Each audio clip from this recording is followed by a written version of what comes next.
Hello, and welcome to Your Estate Matters with your hosts, my colleague Greg Bernand and myself, Nicole Garten of Heritage Trust. Your Estate Matters is a podcast dedicated to everything estates, including building and preserving your legacy. If it's estate related, we'll be talking about it. We're having the conversations today that will help Canadians protect their families, their assets, and their legacies tomorrow.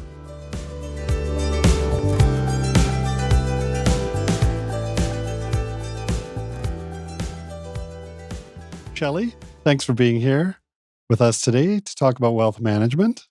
And tell us about yourself and how you became a leader in wealth management. Well, I'm a vice president and director and portfolio manager at Odlum Brown Limited.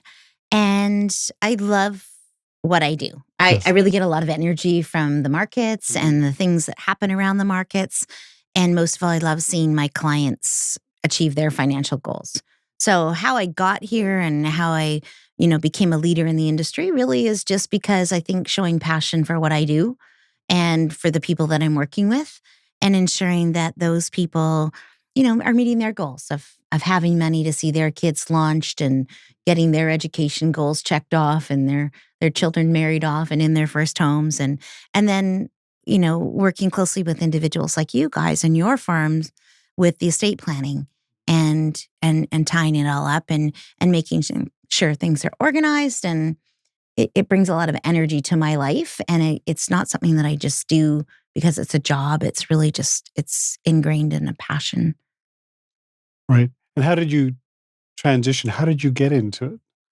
Oh, cool story. I used to work at the Vancouver Stock Exchange. Oh, and the president of the Vancouver Stock Exchange at the time was a very close personal friend of my mentor, Nancy McKinstry.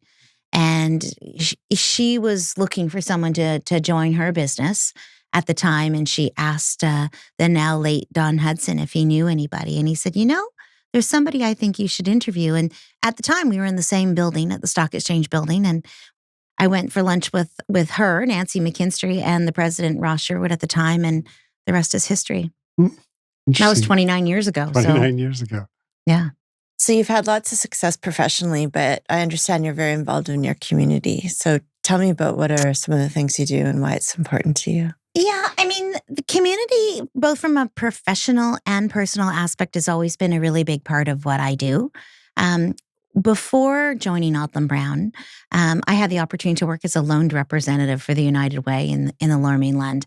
And that really was a cornerstone thing for me. It was like a real insight to there's people in the community that I live in that do not have basic needs. And it really hit home for my husband and I, who didn't have children at the time.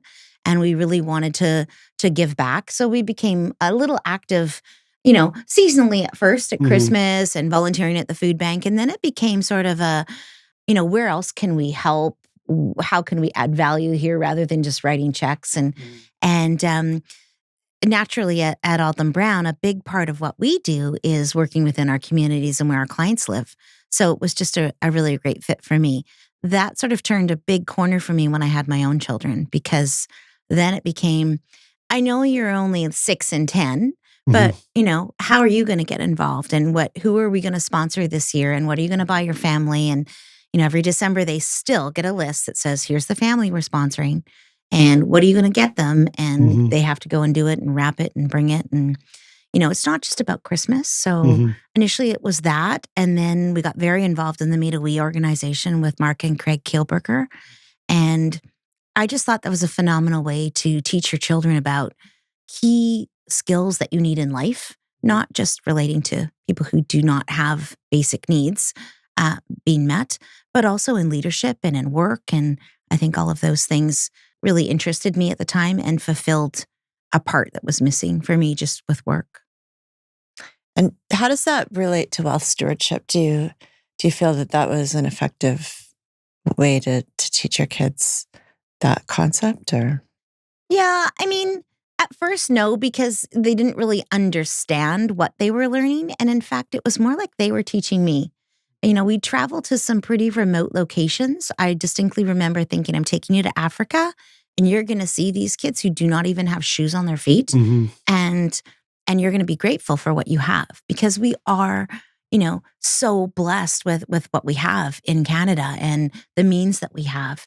We're not looking for our next meal in most cases. So when we traveled there, my husband and I were the ones that learned the lesson from our kids. And they turned around and said to us, these are some of the happiest people I've ever met. And they don't even have shoes. And I just sort of looked and I still get weepy thinking about it. At the time, here's my 8-year-old telling me, you don't get it, Mom. She got it all along. Shelly, what's an effective wealth management strategy? Big question. Yeah, it is a broad question. Big question, but with big answers. And I personally think strategy takes time and a lot of patience. And I've always been sort of a multitasker. That's my personality. And not the most patient person. So I'd say that's the hardest thing about building a broad plan. And I think a lot of us want results quickly, especially today. And I think those involve a lot of risk, and those decisions that we make perhaps aren't the best overall outcome for our wealth management plan.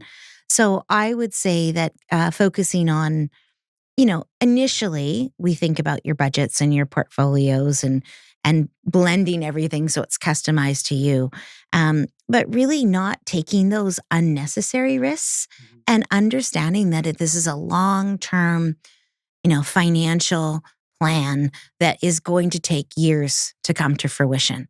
And it's not just going to be the same plan all the time. So that revolving door, as I call it. And also understanding that everybody's unique. You are not the same as the person sitting beside you in the 8-rank dressing room who's telling you to buy Bitcoin because you just made all this money. Like, that just might not be right for you. And working with a professional who really has the skills to say, it is about investing, it is about your money management, but it's also about the planning for the future and where that money's going to come from in retirement, if something horrific happens in your life, whether it be an accident or a disease or even death, what is my family members, what are they going to have to deal with at that time and what that looks like? So, when I look at my partners and my best performing accounts, and I notice the names that are in there and they're all familiar names, and when we do a review and people are like, I just don't like what's in there that's making this money and how am I doing this? And I tell them it's nothing magical. It's just the patience that you've put in over time that is creating your wealth. And then the next steps that we're taking to ensure that you keep your wealth. I think that's the piece that people really don't spend as much attention to as they should. So you've been successful in helping people build wealth, but how can you help them with multi-generational wealth planning and transition?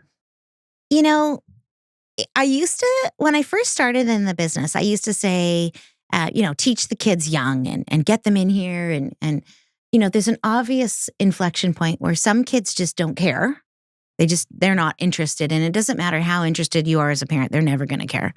But there's also the kids that do care and the kids that are interested. And I was never one of those parents who said, oh, I'm going to give you an allowance and spend your money wisely and budget and how you want to save up for things.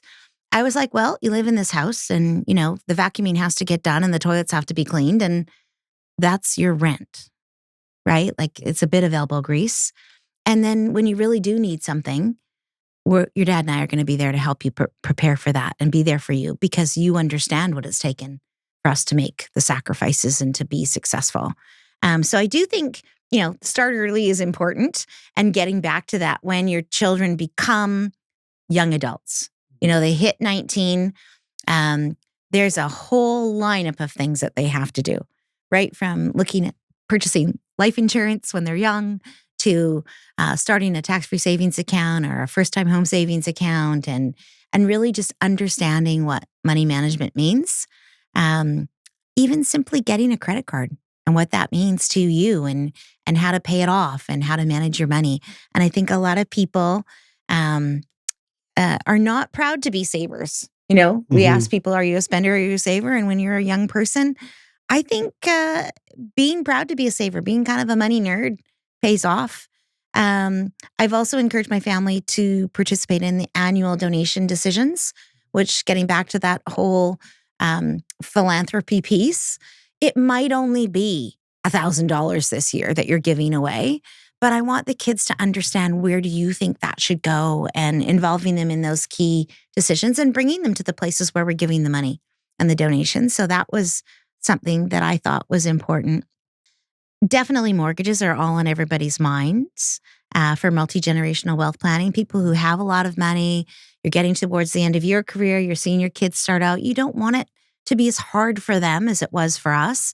And you realize that it's way more expensive. So naturally you want to help. And part of our plans for our clients are, let's do some creative planning around that and get them, although maybe using some funds from you initially, really having them put the sweat equity in and learning what those tax benefits are for having a first-time home savings account, for having an RSP, and learning about where their money is. Many young people today that are in the workforce, and I'll say, well, what's your benefit plan look like? They look at me with deer in the headlights. They have no idea what that means. Mhm. Do you have life insurance through work? No idea. Why don't you go back to work and get that, booklet online? It's not a booklet anymore. It's online. We'll find it and bring it back to us. Half the people don't even know where to find it. So I think we have a lot of work to do with regards to that next generation of education of money. And things are different. We're in a different time. So yes, things are more expensive, but there are ways that I think with the right advisors, you can get what you need. And I laugh because there's this commercial on TV a couple years ago about, oh, you're not still using your parents' advisor, are you? Because you need like the next greatest, latest thing and you're missing out. And I always said, you should be using your parents' advisor. These people know everything about you since before you were born. They know everything about your parents' situation, probably more psychologically to deal with money than your parents know about themselves. And they're going to make the best decisions for you and your family generation. So I think that's good. And then I guess the last thing about that is, there's two types of people in the world. There's the savers who amass this enormous amount of money. And they're thinking, I'm going to leave it for the next generation. And then there's the people who are like, I'm going to bounce my last check and I'm going to check everything off that bucket list, today kind of thing. And I think that there's room, obviously, for both of those people, but focusing on the next generation and whether your basic needs are being met now and whether that estate is really going to fulfill what you need.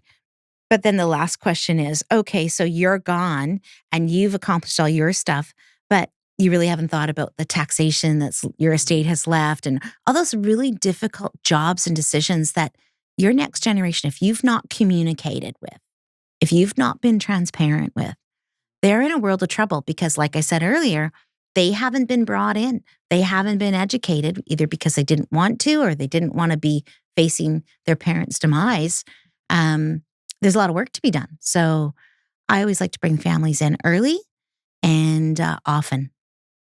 So on a related note, so what does that mean in terms of a legacy, or what does leaving a legacy mean to you?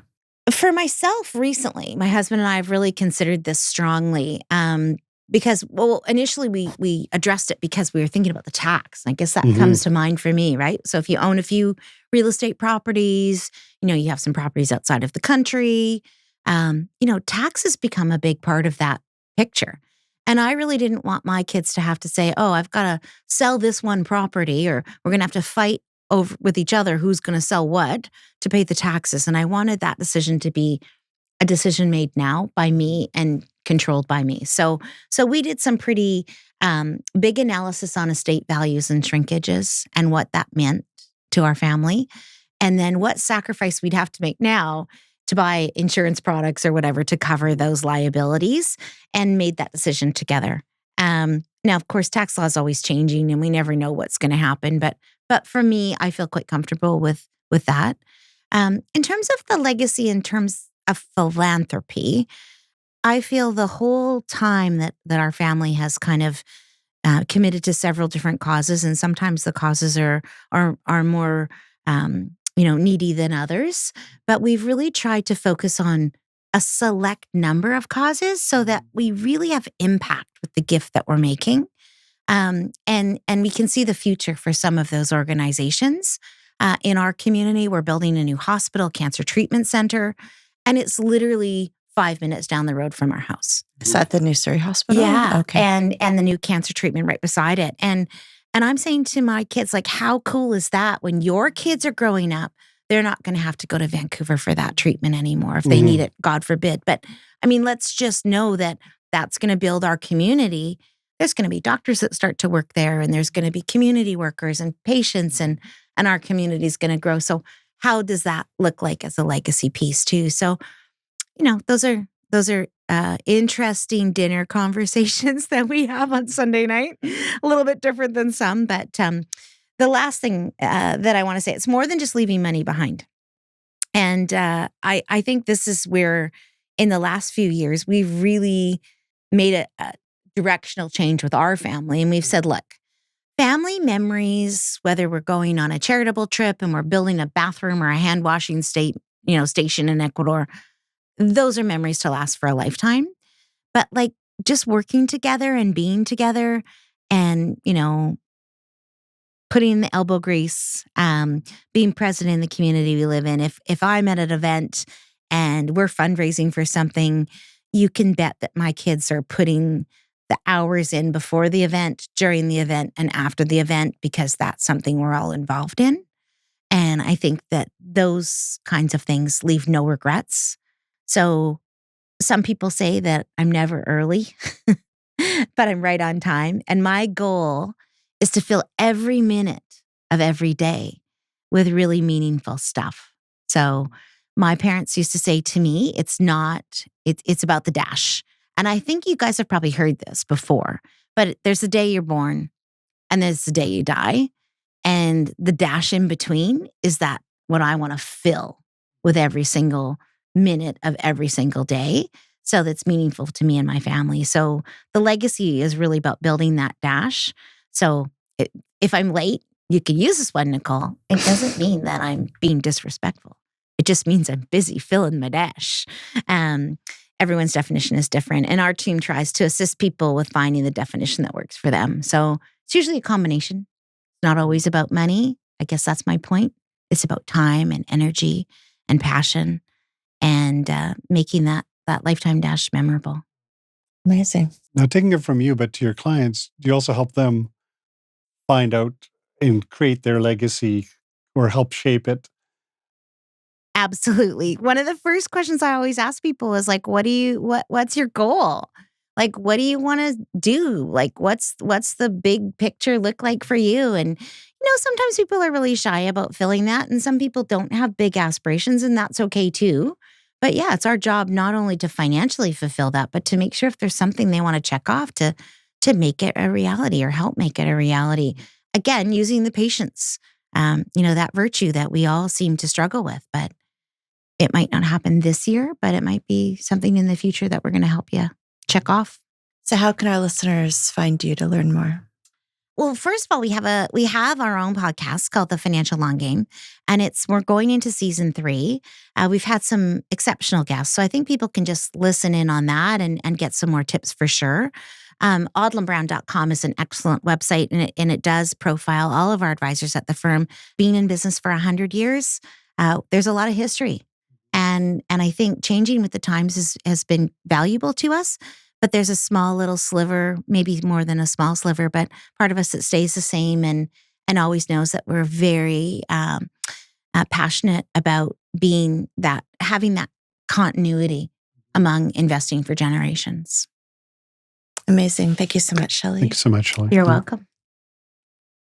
This podcast is for informational purposes only and should not be considered individual legal, financial, or tax advice. Make sure to consult the advisor of your choice to advise you on your own circumstances. Thank you for joining us for this episode of Your Estate Matters. If you like this podcast, make sure to follow it on your podcast platform of choice. Whether you are planning your own estate or you're acting as executor for somebody else's, Heritage Trust can help. Partner with Heritage Trust to protect your family, your assets, and your legacy. If you would like more information about Heritage Trust, please visit our website at heritagetrustcompany.ca.